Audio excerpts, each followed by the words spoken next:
Welcome to the Private Practice Survival Guide podcast with your host, Brandon Seigel. I'm a published author, speaker, entrepreneur, and private practice strategist dedicated to transforming the way that healthcare functions. This podcast is all about empowering you to create the change you want to see. Let's dive in. Welcome back to the Private Practice Survival Guide podcast. Today, we've got a great topic. Are you ready for this? Today, we're going to be talking about defining your business algorithm. Did I lose you yet? Hopefully not. Defining your business algorithm is truly the secret to recalibrating the trajectory for your private practice. So let's talk about this word business algorithm. Why don't we like it? Well, a lot of us don't like it because it means that we have to figure out or calculate something that we either don't know how to do or it's overwhelming. And it's so funny because I was talking to my wife yesterday and we were talking about all the college classes we took. And she was telling me she took an astronomy class. And she said, I took this one unit astronomy class, and I had to drop it. I said, why? She's like, because it made you do math, Brandon. I was like, really? She's like, yeah, you had to calculate the distance between stars. My point in sharing this story is I know that math can be a little bit overwhelming, a little bit confusing, a little bit invalidating. And today's episode, I want to transform your mindset so that you see your business algorithm as your recipe. So we're going to cook a souffle together, and the souffle is going to be your private practice. And we're going to come up with the ingredients that we need to mix in it. We're going to make sure we have the right temperature, the right environment, the right quantity, and the right quality so that when that souffle comes out of the oven, it is consistent greatness every time. So let's start with what is the role of a business algorithm. The role of our business algorithm is it's our recipe. I said it. It's kind of like our guiding light. It's what we need to put together in order to create an outcome on behalf of our client. It provides us with data that can consistently create uniform outcomes, and that the business algorithm is going to drive decision making. So as an example, this is a loose, made up on the spot example. Let's say you're a pediatrician. And let's say you're right now developing your business algorithm. And what you may come up with is, in that business algorithm, you're going to say, everyone that works for me is a W-2 employee. I'm going to have outsourced medical billing to Brandon, plug. I am going to have 2 physician assistants, 2 nurse practitioners, 1 DO and 1 MD. And each one of them plays a different part of my algorithm. And in addition, I'm going to have 3 medical assistants that float back and forth. And then we're going to define the output of each person, the input. Then we're going to talk about all the payers that your pediatrician's practice is going to take. We're going to be 75% insurance-based. We're going to be 25% what Brandon coins outside of the box funding, inclusive of private pay. We're going to have different resources available that are going to drive revenue beyond just the insurance funding.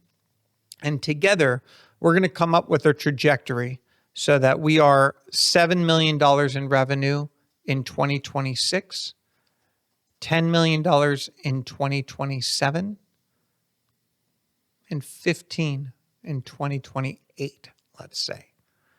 We have a clear expectation of all of the data points, the funding sources, and then we're going to work backwards. How many appointments do we need? How much space do we need? We're going to come up with every single ingredient, the quantifiable requirement of that ingredient, when it is used, how it is used, where it is used, the way it is used, and what that output's going to be, and how long we need to cook it for it to produce the revenue we need time in and time out. Now, there's two different types of outcomes that our business algorithm is helping us produce.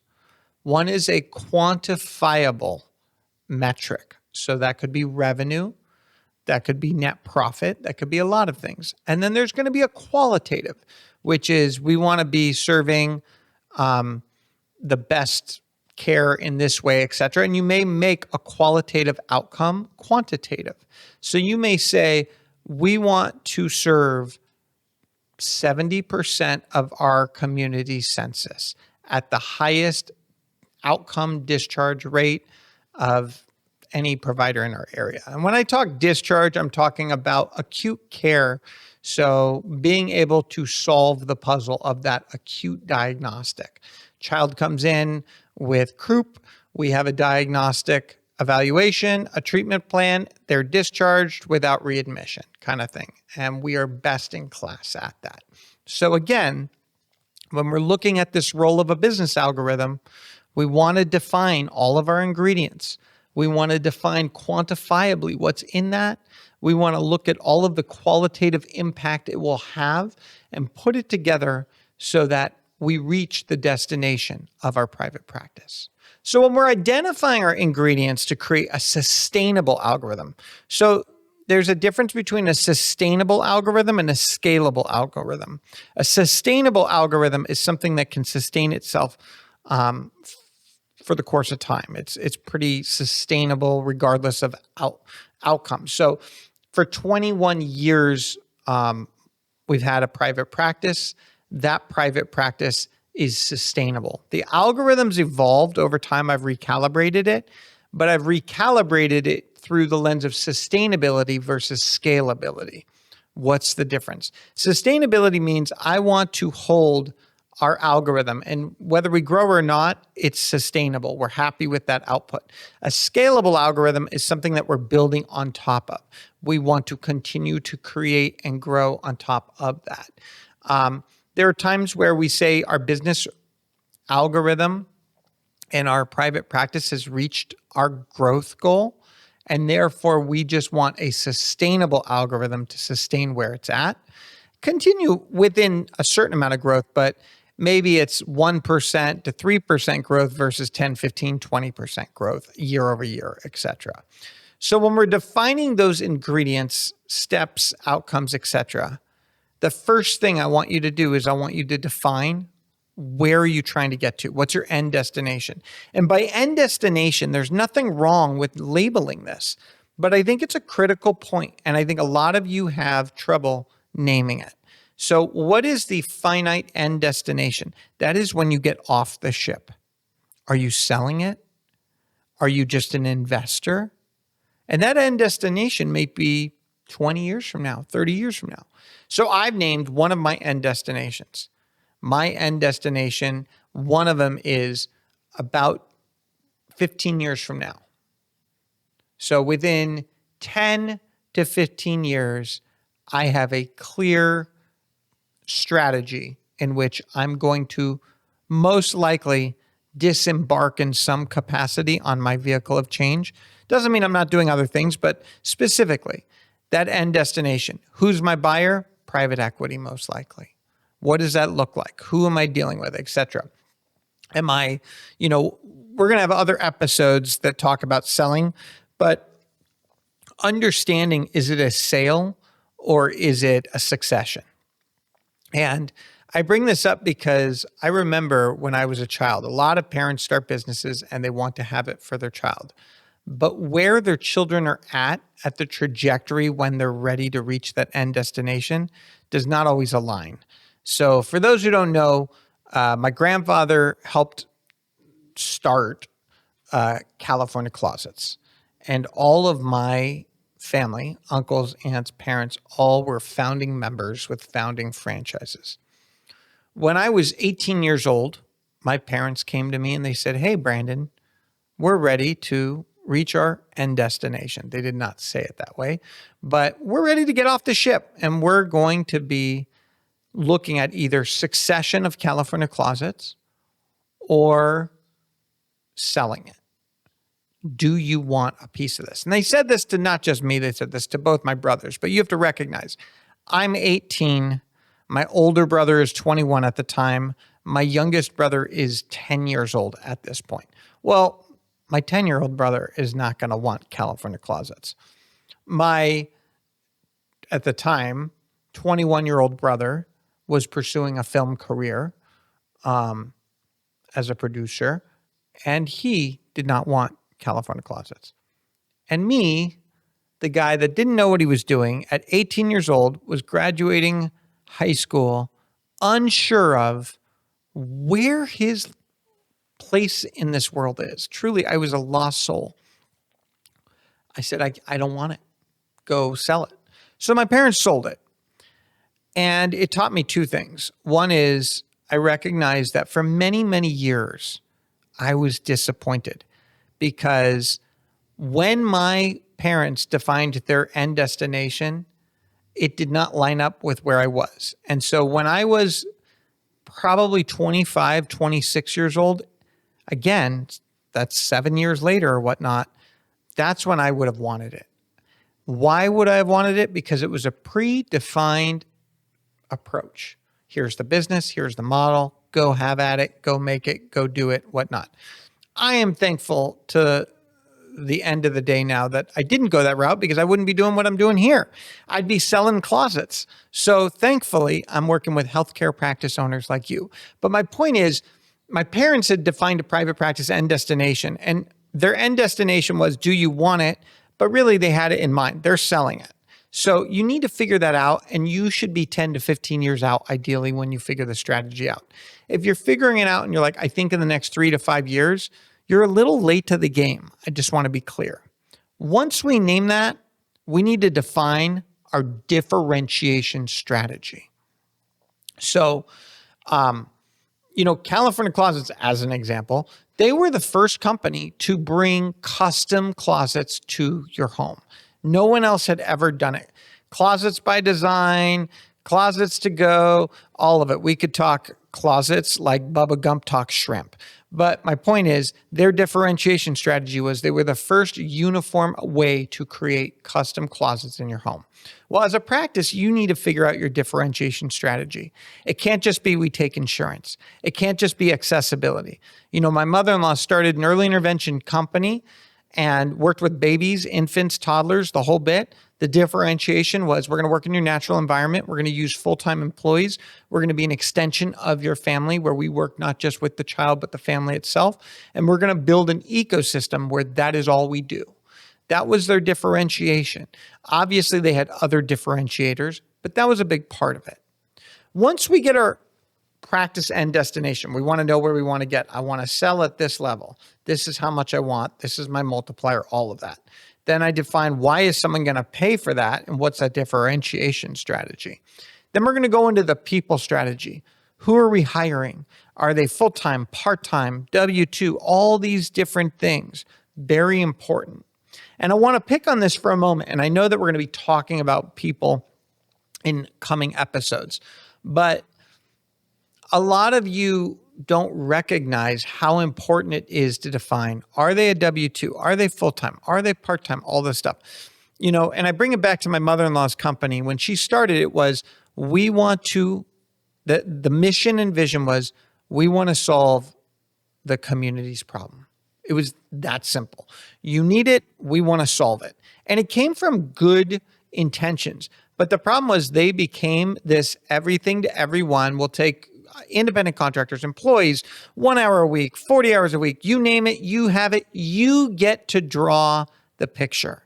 And the problem is when you let everyone draw the picture, there's no algorithm, there's no consistent recipe. So when I came in and worked with, her, and we kind of redefined the destination, the differentiation, the people strategy, this is what I came to. If they're not scheduling 20 patient care hours a week, they don't work for us. Coming from 1 hour here and 1 hour there, I was very defined. We are only W-2 employees. We're not 1099. We identified every idiosyncrasy of our people strategy so that without a reasonable doubt, I could business document it. I could replicate it. I could value proposition it. I could multiply it. I could see it come from every day. And I could pinpoint to an inch how many 215 appointments we needed. It was to that level. And from there, we go to your funding strategy. Are you insurance? Are you cash? Are you state funding? Are you Medicare? Are you PPO, HMO? Are you, alternative funding models, FSAs, FHAs, HSAs, nonprofit funded, all different ways that you can define your funding strategy, but really critical. So I utilize my mother-in-law's company as an example. What I ended up saying is we're going to get rid of all of the funding sources that take more than 30 days.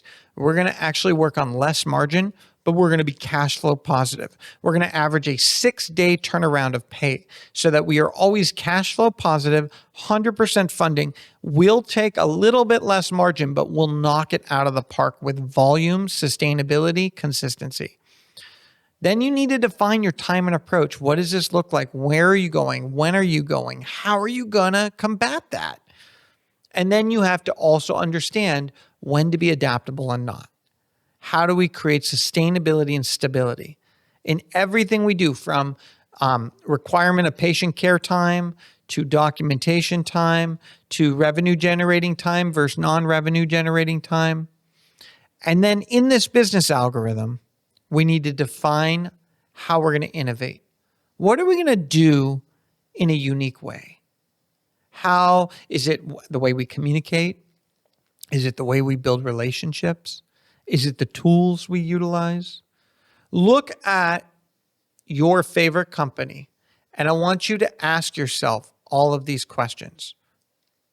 You might not know their end destination, but you should know their differentiation strategy. You should know their people strategy. You should know where they, are they cash? Are they insurance? Are they this? Are they that? Even within that funding, are they a subscription model? Are they a fee for service model? Membership based? Are they annual, monthly, quarterly? Are they daily? All those things you can identify. How have they adapted? What did they do different? Where are they stable? And then what is their innovation genius? Where did they innovate in a genius way? So I see it all the time. I think innovation is a necessity. And I think that, even I think of for lunch today, I had Flower Child. See, you even know what I ate. I love this company. It's great. And I'm not giving a shout out. They're not a sponsor. But if you're ever in an area where there's a Flower Child, what I love is that they've innovated a way that you could craft probably 100 different meals with just a fraction of the price. They've got, 6 proteins and 12 veggies and whatever, and they've got 100 different ways you can combine and create a unique meal every day. They've innovated the way that they deliver healthy comfort food to the masses. And I think that this is what we need to do with healthcare. This is what we need to do with really your private practice. Where are you innovating? Are you getting into telehealth in a unique way? Are you creating home activity programs with AI? Are you tapping into data with technology? Are you replicating unique environments that are not seen before? What are the ways that you are crafting an experience that is innovative, even if you're not utilizing technology to innovate? And then here's the most important thing. I need you to financially model this thing. I need you to break down that I've got my MD, my DO, my 2 nurse practitioners. They're going to see this many visits a day, this many patient care visits, this many well visits, etc.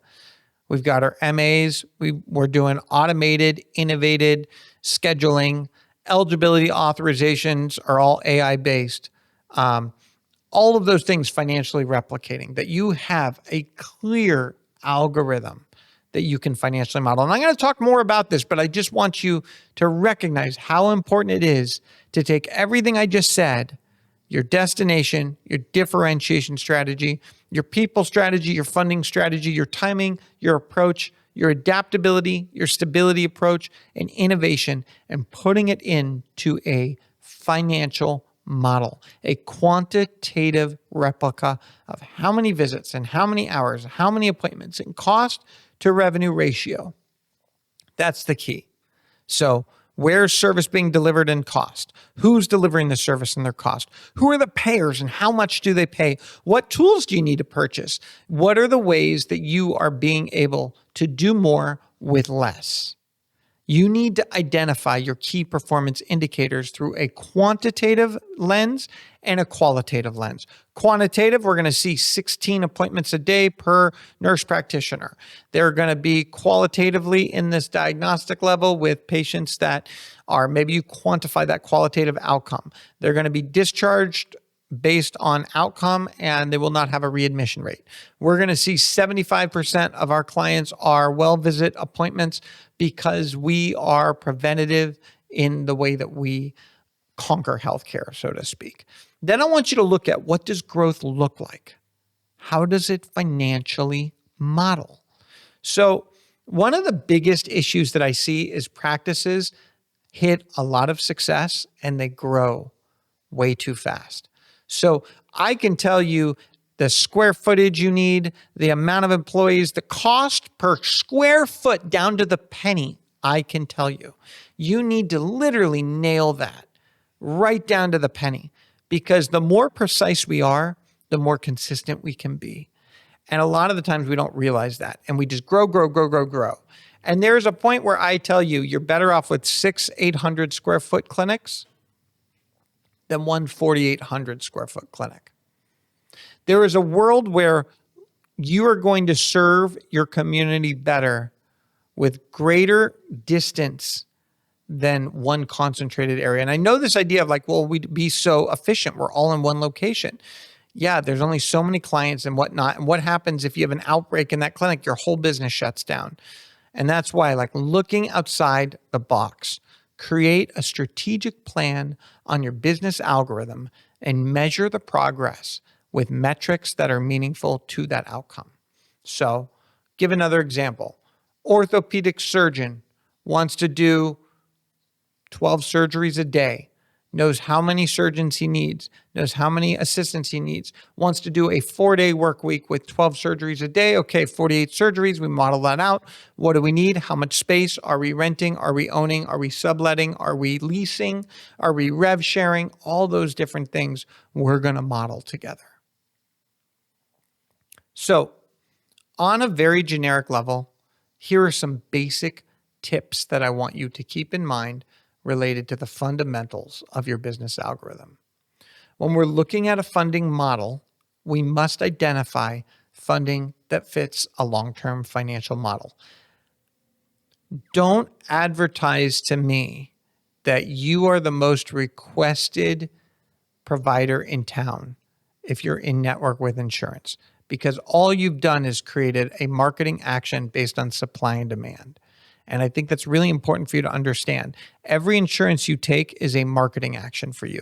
It means that you're taking that less money, because usually it's below market value. You're taking that in order for them to drive patients to you. Build a $10 million cash pay business, and now we can talk. And I know many that do that.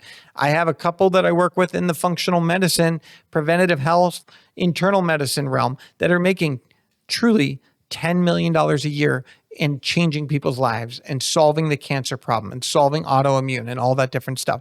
There's a model there. It's not easy, but there is a model. But we have to identify what our long-term model. Every model has its problems. But recognize that one of the reasons why we take insurance is so that we can deliver accessibility. We want people to get our care. And I get that. That's a qualitative value that we put. We want them to qualitatively be able to access our care, serve an underserved community. Totally believe in it. But recognize that when you go that model, you're giving up on marketing, because a lot of the time what you're doing is you're taking any client that's within that financial model. I am a big believer as part of your funding model that you're picking a funding model that you pre-qualify that those clients really fit your model. They show up. They don't drain your tank. They value your services. That you're not just changing lives through your healthcare, but they recognize the change that you're seeing and creating. Don't get stuck buying growth. Your financial algorithm must evaluate cost per minute versus revenue per minute. I'm going to say that again. Your financial algorithm must evaluate cost per minute versus revenue per minute, inclusive of unbillable expenses. So that means things that you're not getting paid on, like documentation. You need to forecast the impact of that funding. By taking on Blue Cross of Michigan, I am taking a cut in my average reimbursement. So that's going to drive my working harder, not smarter approach, and I need to be ready for that. Identify if you're a quantity, quality, or hybrid model.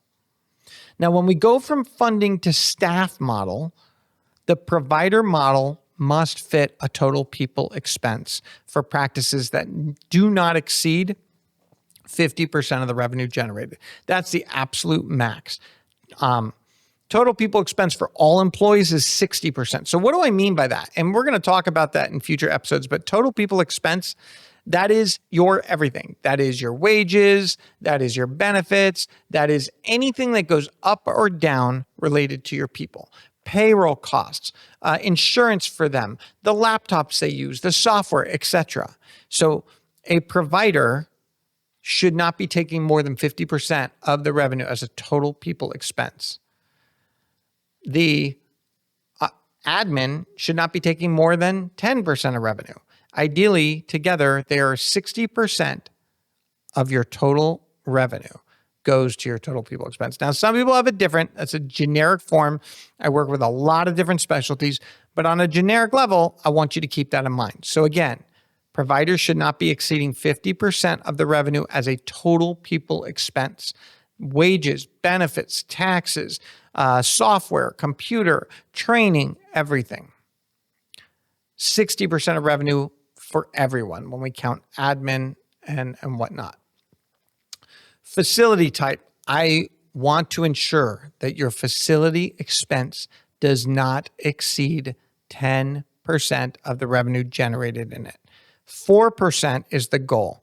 Now, here's the deal. If you don't have 10%, you have 4%, I'm going to let you put 6% back into your staff model. Between our facility and our staff model, most practices are somewhere between 60 to 70% revenue. Again, healthcare is not a high net model. Now, it's a little bit different with neurosurgeons and some of these other specialties, but by and far, most private practices in a private sector are in that 15 to 25% net profit. 15 is your minimum. 25 is like an outlier goal. 20% is really your target. Do I have practices that have 50% net profit? 100%. I have ones that have more. It depends on your business algorithm. It depends on your staffing. Depends on all these different factors. But this is just a generic level. So I hope that makes sense. So here are your reminders. We need to measure our cash flow timing. So sometimes what happens is we take greater net profit, but we slow down cash flow. Cash is king, queen, champion of the world. So there are times where I will take a lower reimbursement in order to get paid faster. That's why some of you take cash pay discounts when clients don't have insurance and stuff like that. You're rewarding the cash flow timing of that. So you have to figure that out. You have to understand your profit margin on a fee-for-service basis. That means for every service delivered, what is the net left over? What is the per visit equivalency? All of those things. And then we need to understand supply and demand. Are we in that supply and demand game? What's that ratio of opportunity to threat? Sustainability. What is sustainable growth?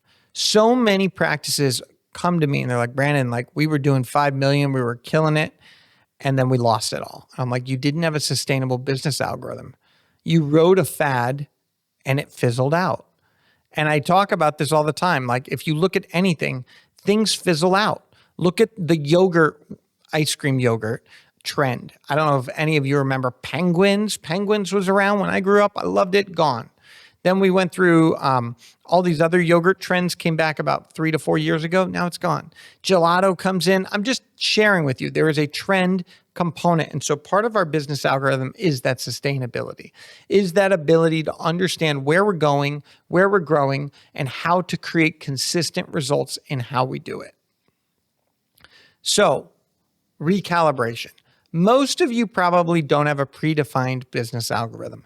I want you to put it together, and then I want you to recalibrate based on where you want to go. So we need to understand the change that you want to drive. Where are you trying to go? I'm trying to get 5% more net profit. I want you to identify the ingredients impacted. In order to get 5% net profit, I have to reduce my rent overhead. So I have to increase my revenue in order to get that net profit. Okay, now we're going to identify that ideal vision, 5% net profit back. We're going to recalibrate the modeling. What are we going to do? We're going to see more patients and our rent stays the same. We're going to squeeze 5% back from our rent ratio. We're going to implement that recalibrated change. We're going to survey the impact. We're going to strategize to roll that out consistently. That is just a stupid, simple way of thinking about it, just so you can think with it. Okay, so as we look at this episode, recognize I talk about business algorithm a lot. I do coaching on it. I have conferences on it.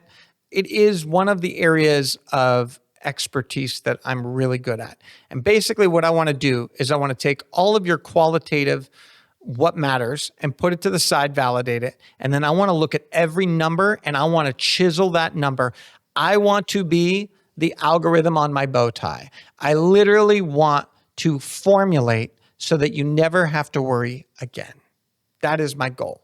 So what is a business algorithm? It is your financial replication of your business. It's the recipe. It's the ingredients. It's everything you need to calculate your formulation of a business to sustain the growth and the service offering that you do day in and day out. We need to identify the ingredients in our sustainable algorithm. Look at the facility, look at the people, look at all those attributes and all those ingredients that make up that algorithm. Something as simple as I need a minimum 15% net profit. My total people expense is 60%. My facility I want to be 4%. Okay, we're on it. We're moving in the right direction. And when you see that you're not, let's recalibrate. Let's create that change. Let's identify the area. So what is one way that I help practices totally change their business algorithm? I turn your employee compensation on your side. I do the same thing that I do with insurance. So with insurance, I negotiate higher reimbursement rates to make insurance companies more money. With your people, I restructure the way that their pay is so that they are co-creators. They are entrepreneurs. They are helping you build an abundance of money. We get racehorses on your team that want to make 6 figures, and we generate wealth for them while generating revenue, while transforming the way that patient care is delivered. Insurances win, your staff win, your patients win.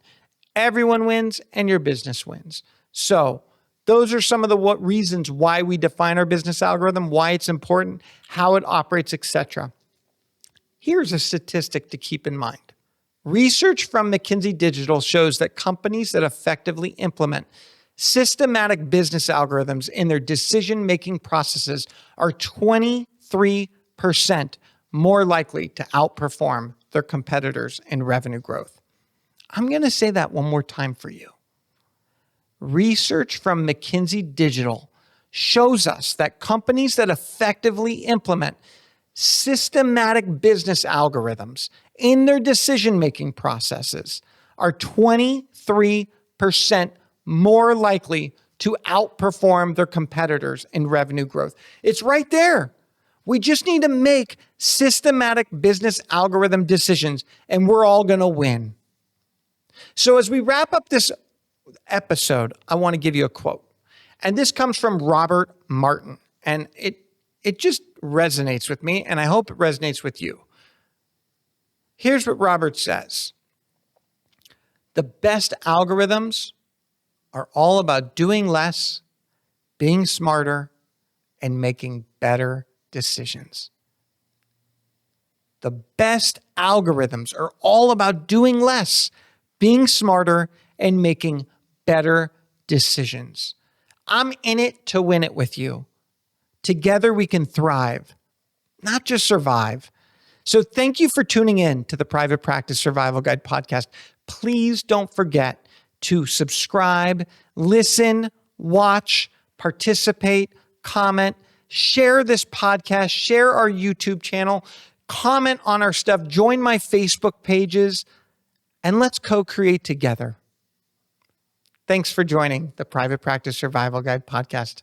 Thank you for tuning in to the Private Practice Survival Guide podcast. I'm incredibly grateful to each and every one of you. Exciting news. We're now available everywhere, from Spotify to Apple Podcasts to YouTube or anywhere you like to listen to your podcasts.